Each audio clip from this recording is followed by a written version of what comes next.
Hola Egunon, buenos días, bienvenidas a Panorama, un programa de Emigrados TV con la realización de diversas comunicaciones, en el cual tratamos temas de actualidad de Europa, África, Asia, América Latina, Euskadi, Euskal Herria, País Vasco, Comunidad Autónoma Vasca y lógicamente de Bilbao. Queremos con él aportar un granito de arena desde la comunicación para la transformación social que es necesaria para lograr un mundo más justo, equitativo e igualitario. Hoy vamos a hablar de los asesinatos de personas lideresas y defensoras de derechos humanos en Colombia. Por ello hemos denominado el programa de hoy Líderes Sociales en el Punto de Mira.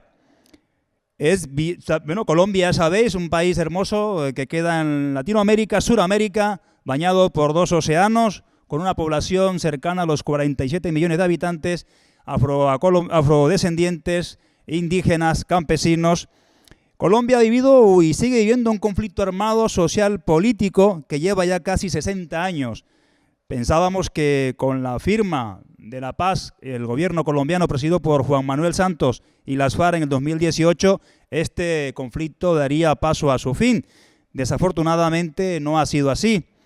Posteriormente sigue el gobierno nacional de Santos apostando a la solución del conflicto y inicia los diálogos con el ELN, el cual hoy, dicho proceso, desconoce el gobierno actual del gobierno de Iván Duque, y máxime cuando la guerrilla del ELN ha cometido un acto terrorista, el cual acabó con la vida de 20 policías en la escuela de cadetes, el cual hecho condenamos y esperamos que a pesar de esta cuestión, de este lamentable hecho, el gobierno recapacite e inicie los diálogos de paz, retome la mesa de negociación con el ELN. En este marco de proceso, si bien hay un proceso de paz iniciado con la guerrilla de las FARC y terminado con ella misma, según los datos de organizaciones sociales, desde 2016 a la fecha, van asesinados más de 400 líderes sociales. En 2018 han habido 252 asesinatos y en 2019 ya van 19 personas lideresas asesinadas. Según datos de organizaciones sociales, desde 2016 a la fecha, van asesinados más de 400 líderes sociales. En 2018 van 252 y en 2019 19 personas asesinadas.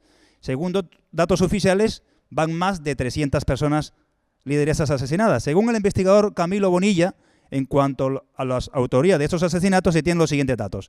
Sin identificar, 45.91%, paramilitares 17.12%, grupos armados sin identificar aún 13.62%, desertores y disidentes de las FARC 7.39%, Ejército Nacional 4.28%, el ELN 3.11%, Seguridad Privada 1.56%, Policía Nacional 1.17%, el EPL 0.78%. La ONU a la fecha dice que hay una sistematicidad en los asesinatos de personas líderes colombianas. Frente a estos asesinatos, el gobierno negaba tal cuestión de sistematicidad. Esto lo decía el ministro de Defensa del gobierno de Santos en 2017. Aquí veremos sus palabras. Corro el riesgo de generar muchísimos comentarios por lo que usted me va a oír, porque ha habido casos del ELN y ha habido casos de las FARC, eso los dejo aparte. Lo demás ha sido, en su inmensa mayoría, fruto de un tema de linderos, de un tema de faldas, de un tema de reivindicación, de un tema de pelea por rentas ilícitas. A la fecha, hoy la Fiscalía Nacional empieza a reconocer dicha sistematicidad. Las personas lideresas y defensores de derechos humanos vienen denunciando esta cuestión. Y vamos a escuchar entonces ahora a Diana Sánchez, que es la directora de Somos Defensores, en relación a estos asesinatos. La razón de ser del movimiento de derechos humanos en Colombia debería ser solo la pelea por los derechos humanos.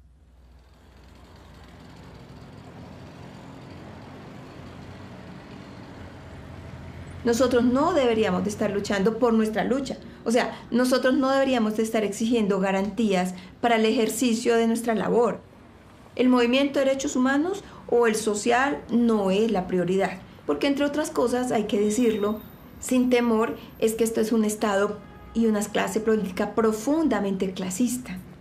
Y los muertos, los agredidos, los amenazados son sectores populares y los sectores populares no cuentan para los dueños de este país. La labor por la defensa de los derechos humanos les cuesta amenazas, desplazamientos y asesinatos a las personas lideresas. Escuchemos lo que dice un líder social denunciando dichas amenazas contra su vida por ejercer esta labor. Y seguidamente escucharemos o veremos una parte de un documental que en su día emitiremos sobre los asesinatos de líderes sociales en Colombia.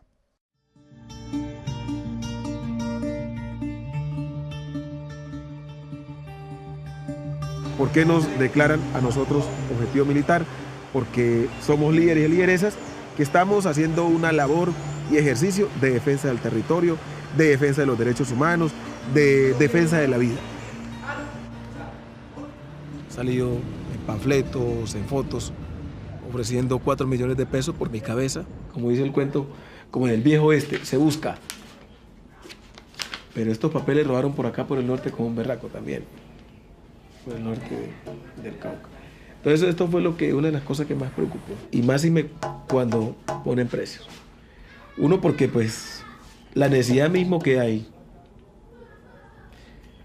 Cualquiera dice, bueno, yo voy a ganarme esos 2 pesos. Y listo, lo hace. Arley Monroy era un compañero que era muy nombrado y reconocido en toda la región del Lozada, Guayabero y el mismo Guayabero. Escuché bastante de él por parte de mis compañeros que se integraban con él y hacían un equipo de coordinación. Y luego cuando tuvimos un lanzamiento de campaña y lanzábamos nuestro primer candidato a la alcaldía, era una persona que tenía la valentía para poder enfrentar las problemáticas del territorio. Él orientaba y coordinaba mucho con los compañeros en las situaciones más vulnerables para salir del paso y poder tener unas mejores vías. Fue un opositor de la grande deforestación y la grande ganadería extensiva que perjudicaba el medio ambiente en este sector. Es allí donde llegan los grandes terratenientes a hacer las más grandes deforestaciones en este territorio y es ahí donde se enfrenta con Arley Monroy. Nuestros líderes son asesinados al pie del ejército colombiano, que es quien debe cuidarnos y debe protegernos.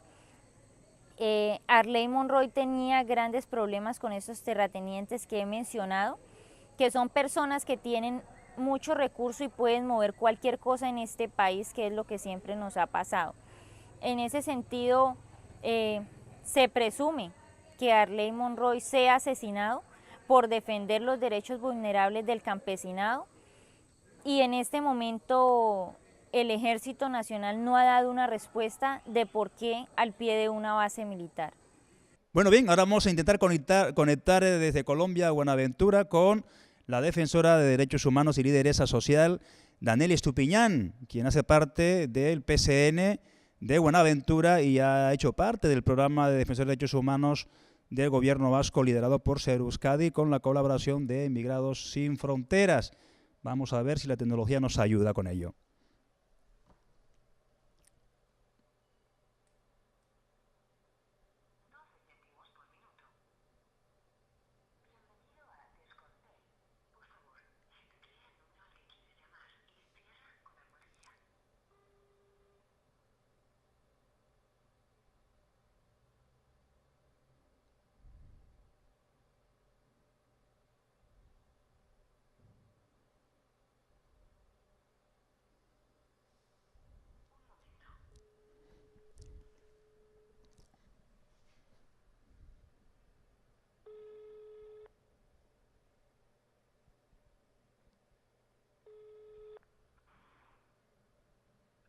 Buen día. Hola, buenos días, Danely. Buenos días, ¿cómo estás? Desde Diversa Comunicaciones de Emigrados Sin Fronteras. ¿Cómo va todo? Aquí estamos en la programación. Queríamos preguntarte, Danely, estamos haciendo un programa sobre derechos humanos, defensoras y lideresas en Colombia, y queríamos preguntarte cómo está actualmente la situación de las personas defensoras de derechos humanos en Buenaventura, en la actualidad.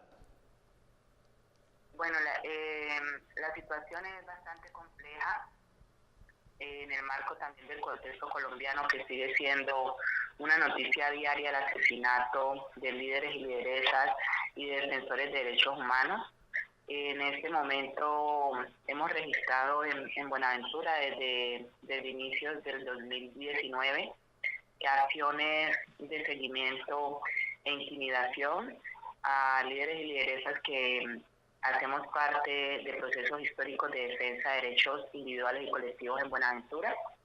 Y tras esta situación, pues hemos decidido ponderarla y darla a conocer a la opinión pública, dado que se está dando a través del patrón de seguimiento, que es un método que se ha usado históricamente para identificar a los líderes y lideresas, y pues luego esta acción de seguimiento puede materializarse en posible riesgo de asesinato o un posible falso positivo judicial, ¿sí?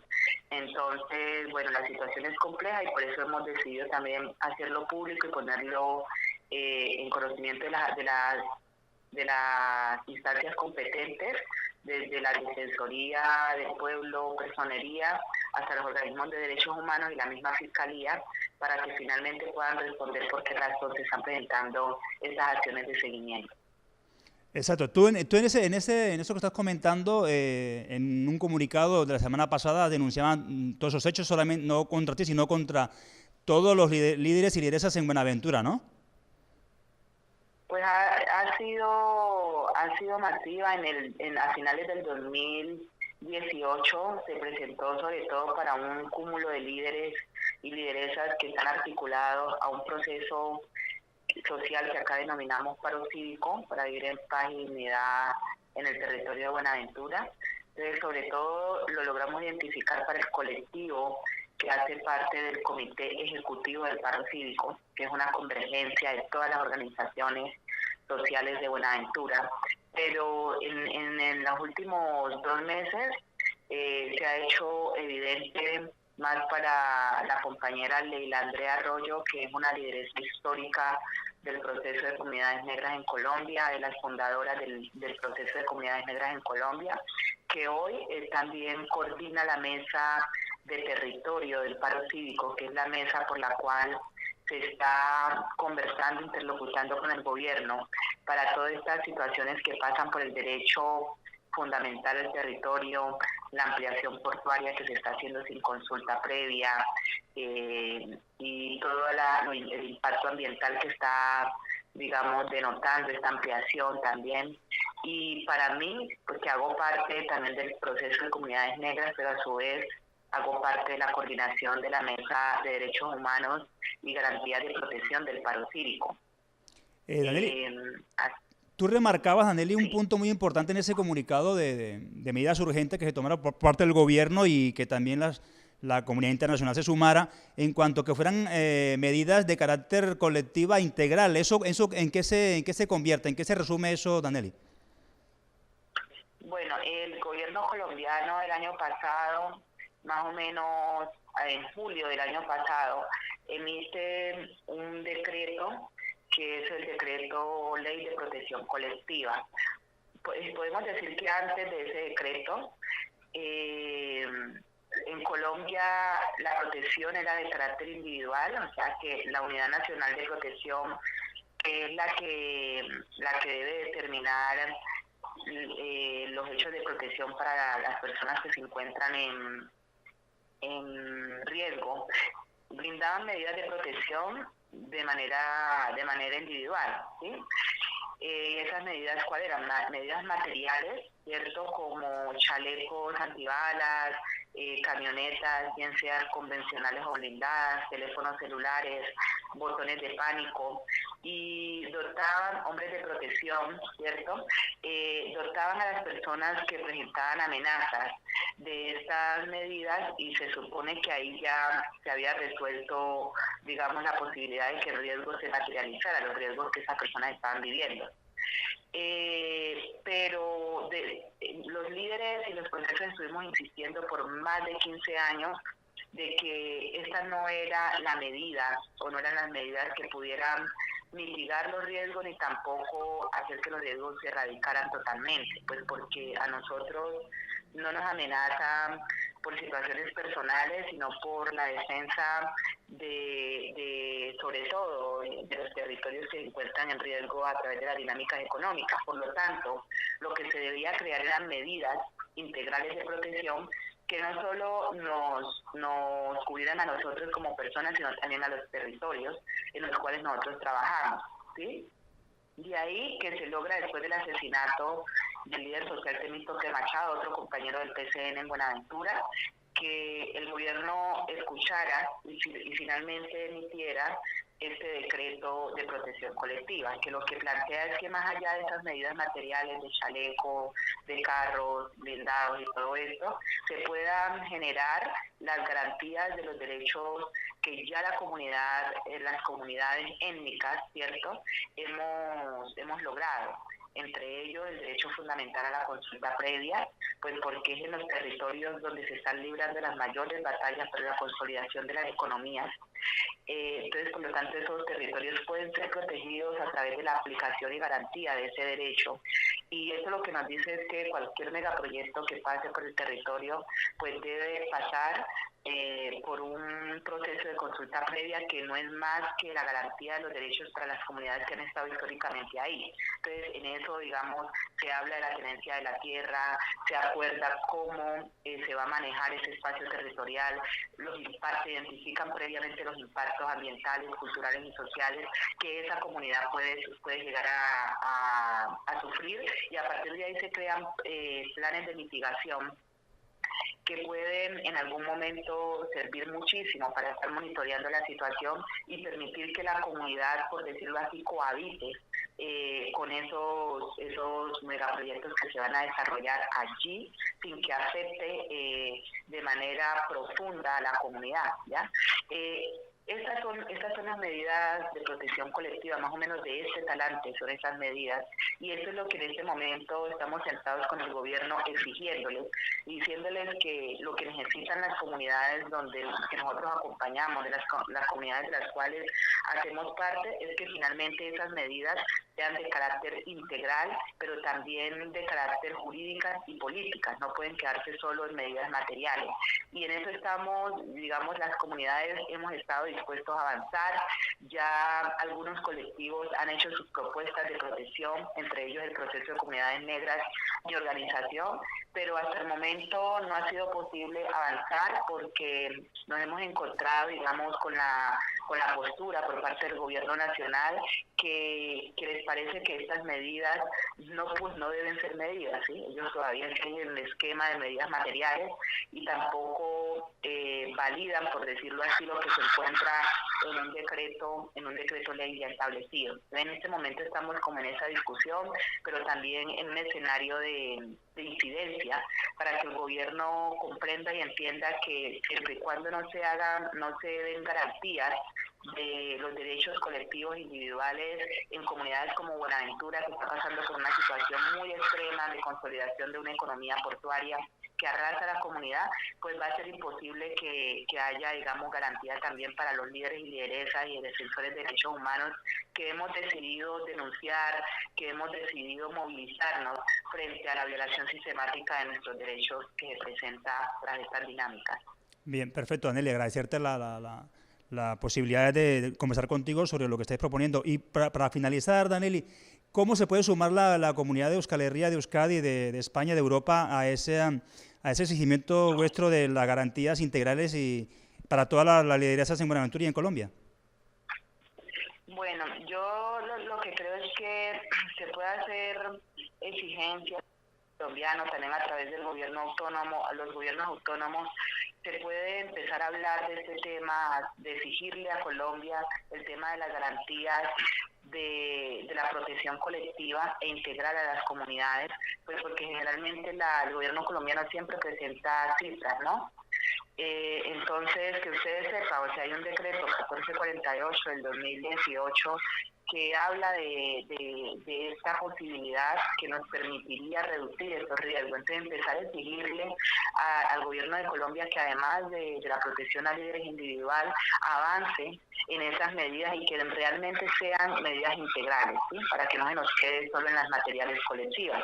que puede pasar que se den 4 carros, 7 teléfonos para la organización, que siguen siendo medidas materiales que no van a mitigar esos riesgos. Entonces, yo creo que se puede hacer eso, también se puede hacer cartas de preocupación, emitir cartas de preocupación al gobierno de Colombia frente a la situación de los líderes y lideresas, porque todos los días hay asesinatos en Colombia, van más o menos desde el 2016 registrados casi 1000 asesinatos a líderes y lideresas con la misma característica, que son defensores de la tierra, del medio ambiente, etcétera, etcétera, de la autonomía alimentaria. Y este patrón desafortunadamente ya se naturalizó en Colombia. Entonces, como se naturalizó, ya no es noticia, el gobierno nacional tampoco hace ningún plan de reacción o mitigación de esta situación de contingencia, pero además también ha tendido a estigmatizarse a los líderes y lideresas, ¿cierto? Cada vez que ocurre una situación de esa, entonces se dice que es que hay situaciones personales, que era que le iban a robar, que es que hubo un accidente. O sea, el patrón se está matizando con situaciones cotidianas, y creo que la comunidad internacional en este momento puede jugar un rol muy importante para empezar a cuestionar esos patrones de naturalización de un fenómeno tan complejo, dado que los líderes y lideresas sociales, los defensores y defensoras de derechos humanos cumplimos un rol fundamental frente a la garantía también de los derechos, pero también nuestro rol, digamos, constitucional como ciudadanos, que es velar porque nuestros derechos se cumplan de manera integral. Entonces creo que sería un aporte muy importante de parte de estas comunidades, de ustedes como comunidades autónomas, en función de la exigencia del gobierno colombiano. Bien, que queda ese llamado de Danelli para el acompañamiento internacional, y agradecerte nuevamente por estar con nosotras. Seguimos en contacto y nuestro apoyo y solidaridad con vuestro proceso allí en Colombia, en Buenaventura. Muchas gracias, Danelli. Adiós, adiós, agur, agur. Gracias. Adiós, gracias.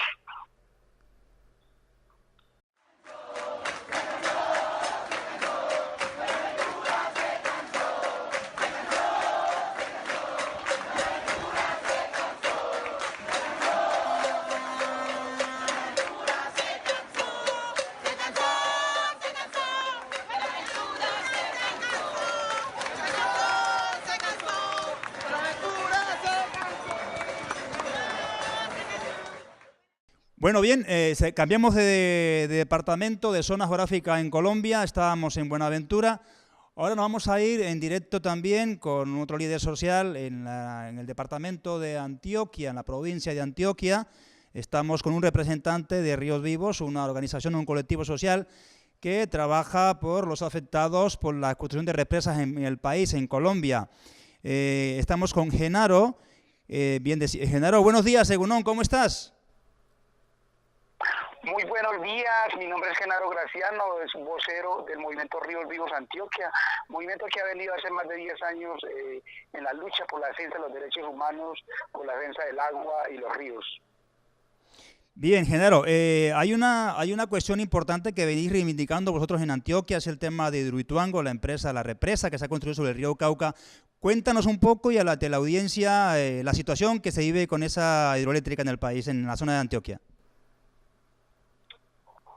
Bueno, bien, muchas gracias a este medio por permitirnos, primero que todo, pues, visibilizar todas las grandes problemáticas que vivimos los afectados por el Hidroituango, pero también los líderes sociales que por este megaproyecto nos hemos declarado como opositores a este megaproyecto, y que por el hecho de declararnos como opositores hoy hemos recibido grandes amenazas por parte de los distintos actores armados que se encuentran en la zona. También igualmente mi saludo a toda la audiencia que en estos momentos nos escuchan ahí.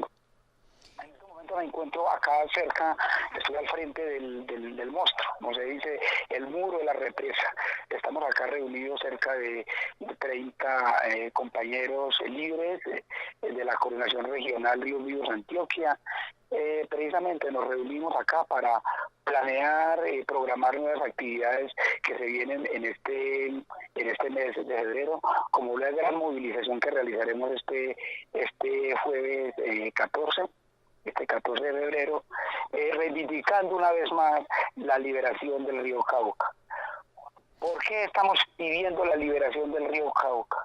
hemos visto que en este momento los impactos que ha producido este megaproyecto han sido mayores los impactos negativos que los pasivos, que los positivos. O sea, acá el daño que se hizo acá no se repara por nada del mundo, con ningún dinero que ofrezca la empresa. En estos momentos han querido ocultar todas las denuncias que hemos venido realizando en el momento de Ríos Vivos, han querido acallar nuestra voz, han querido inclusive señalarnos, estigmatizarnos y acallar nuestra voz por todos lados. No nos permiten algunos de los medios de comunicación locales, como las emisoras comunitarias que existen en el territorio, no nos permiten visibilizar nuestras problemáticas, sino que únicamente nos tenemos que pegar a otros medios alternativos y otros medios internacionales para poder visibilizar lo que en estos momentos está ocurriendo en nuestro territorio. Genaro, ¿quiénes son los responsables de la empresa de la construcción de la represa de Hidroituango y cuál ha sido la respuesta del gobierno nacional frente a esa situación catastrófica que viven ustedes hoy en la zona? Pues acá los directos responsables acá son los dueños de la obra, pero entre los dueños de la obra está la Gobernación de Antioquia como principal mayoritario de acciones en el proyecto, y con 51%, 52% de las acciones, y luego seguido de EPM. Pero también las autoridades también están como responsables, las autoridades ambientales, que han hecho caso omiso a todas las recomendaciones que hemos hecho en las comunidades. O sea, han ignorado por completo todas las solicitudes que hemos hecho las comunidades, especialmente en todo lo que ha tenido que ver con el seguimiento de la licencia ambiental. Esa licencia ambiental prácticamente fue aprobada inicialmente sin ningún seguimiento, sin tener en cuenta inclusive las comunidades. Las comunidades no fueron tenidas en cuenta. El proyecto de Hidroituango en este momento solamente tienen en cuenta, de entre los municipios del área de influencia, 12 municipios, 6 del Bajo Cauca y otros 6 de norte y occidente de Antioquia, lo que no tuvieron en cuenta las comunidades que hoy están padeciendo todo este impacto que ha ocasionado la sequía del río, la muerte del río Cauca, y son las poblaciones aguas abajo, como lo es Caucasia, Cáceres, hasta La Mojana en Sucre. Estas poblaciones no fueron tenidas en cuenta dentro de ese plan de manejo ambiental, cómo era que iban a manejar todos esos impactos. Entonces, prácticamente, esta emergencia los cogió prácticamente imprevistos totalmente, aunque ellos ya sabían de lo que podía pasar, porque inicialmente nosotros, las comunidades, les advertimos de lo que podía pasar, pero ellos desconocieron por completo nuestros conocimientos ancestrales de la región. Ellos dicen, nosotros somos los expertos, nosotros somos los que sabemos, aquí hay expertos de todos lados, y no tuvieron en cuenta a las comunidades en ningún momento, ni para la socialización de la licencia ambiental, ni para las distintas modificaciones. Son 24 modificaciones de la licencia ambiental que ellos hicieron, prácticamente pasando por encima de las comunidades. Eso nos tiene muy, muy indignada a la comunidad y muy tristes con todo lo que está pasando en estos momentos en el territorio, donde no hay garantías en estos momentos para ejercer esta protesta social, precisamente por todo el contexto de violencia que ha vivido el territorio, tanto desde que iniciaron los estudios como durante las obras, y ahora ya a punto de culminar el proyecto. El conflicto no termina. En ese sentido, es muy difícil para que las comunidades, las organizaciones sociales se fortalezcan y puedan tener una participación activa en esos proyectos. Genaro, ¿qué implicaciones tienen las empresas multinacionales en el proyecto? ¿Cuáles de estas están en ese proceso? De las empresas multinacionales en este momento está EPM, que además de ser la dueña de las acciones del proyecto, también es la contratista del proyecto. Entonces, en este momento podríamos decir que nosotros está operando como una empresa multinacional, porque ellos también tienen proyectos en otros países de Sudamérica. Tienen proyectos en Panamá, en Chile, me parece, y en estos momentos inclusive nos han dicho pues, que están tratando de vender las acciones de esos proyectos que tienen en otras partes del país para poder mitigar todo el daño que causó Hidroituango, para poder como recuperar a Hidroituango. Lo que vemos en estos momentos, que las comunidades vemos que este proyecto es inviable totalmente, pero a pesar de que consideramos que es inviable totalmente el proyecto, ellos siguen insistiendo en continuar la obra a pesar de todos los daños y la inviabilidad que sabemos que están allí por todas las fallas geológicas que se encuentran dentro del proyecto donde se están construyendo las obras. Tú comentabas una cosa importante, Genaro, sobre el tema de los ataques o de la presión sobre los líderes y lideresas que venís denunciando la situación de allí de Hidroituango. Es decir, entendemos que han habido asesinatos de líderes sociales en esa zona. Sí, en este momento, especialmente que en estos momentos el movimiento no ha participado en ninguna no nos declaramos que es como para decir que vamos que tenemos alguna política algo político, ¿no? Nosotros somos ambientalistas y por lo tanto continuamos así. A pesar de eso, hemos tenido en estos momentos 4 asesinatos de líderes. Desde que empezaron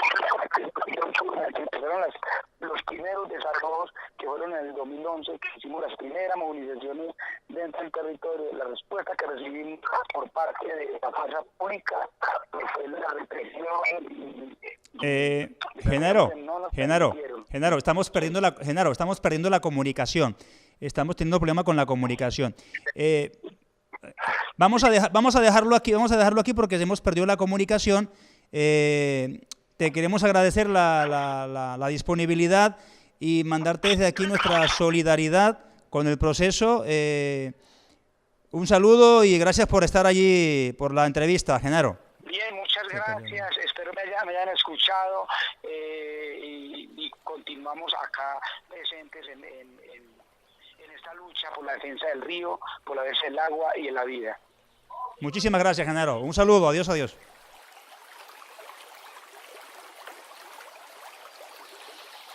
Bien, continuamos en el panorama. Agradecemos a Denis Tupiñán del PSN Palenque El Congal Buenaventura y también a Genaro Graciano de Ríos Vivos por contarnos cómo está la situación de las personas defensoras de derechos humanos tanto en Buenaventura como en el departamento de Antioquia, en este caso de Hidroituango. Y hoy nos acompaña Alina Blanco, que es parte de la Asociación Emigrados Sin Fronteras. Buenos días, Alina. Egunon, Víctor, ¿cómo estás? Pues estamos en Panorama, un programa que transmitimos con Emigrados TV, la realización de diversas comunicaciones. Y queremos preguntarte, Alina, en el marco del programa, que estamos hablando sobre la situación de defensores y defensores de derechos humanos en Colombia, ¿qué viene haciendo Emigrados Sin Fronteras en ese proceso, en ese acompañamiento? Bueno, Emigrados Sin Fronteras tiene una línea estratégica que se llama Derechos Humanos, y en el marco de esa línea estratégica, pues Emigrados ha estado durante 3 años apoyando a SEAR Euskadi dentro del programa que se llama el Programa Vasco de Protección Temporal para Defensores y Defensoras de Derechos Humanos. En esta ocasión, en el 2019, tenemos 2 lideresas, una del Cauca y otra de Antioquia, que vendrán acompañándonos durante unos meses en este año. Y además, dentro de ese marco de derechos humanos, tenemos unas jornadas muy interesantes durante el mes de marzo, 20 a 29 de marzo en Guipúzcoa. Estas jornadas se llaman voces que defienden la vida y la construcción de la paz en Colombia, dentro del cual estas lideresas y otros líderes también de Colombia, invitados, hablarán de su trayectoria, el por qué están allí defendiendo el territorio, cuáles son sus inconvenientes, sus necesidades y el contexto del cual ellos vienen apoyando. Bueno, para finalizar, antes que nada agradecerte, Alina, por estar con nosotras y contarnos lo que hace la asociación y lo que estarán haciendo en el marco de la línea estratégica que tenéis, que es de derechos humanos. Para finalizar, dejaremos entonces una entrevista o una parte de la misma que se hizo en su día a un líder social del departamento del Cauca que estuvo por Euskadi compartiendo la situación que viven por la defensa del territorio en sus comunidades. Y nuestra solidaridad con todos y todas las defensores y lideresas de derechos humanos en Colombia. Ojalá que el gobierno tome nota de las denuncias que se viene haciendo desde Europa, desde las mismas comunidades afectadas por la situación de las amenazas contra sus líderes y lideresas.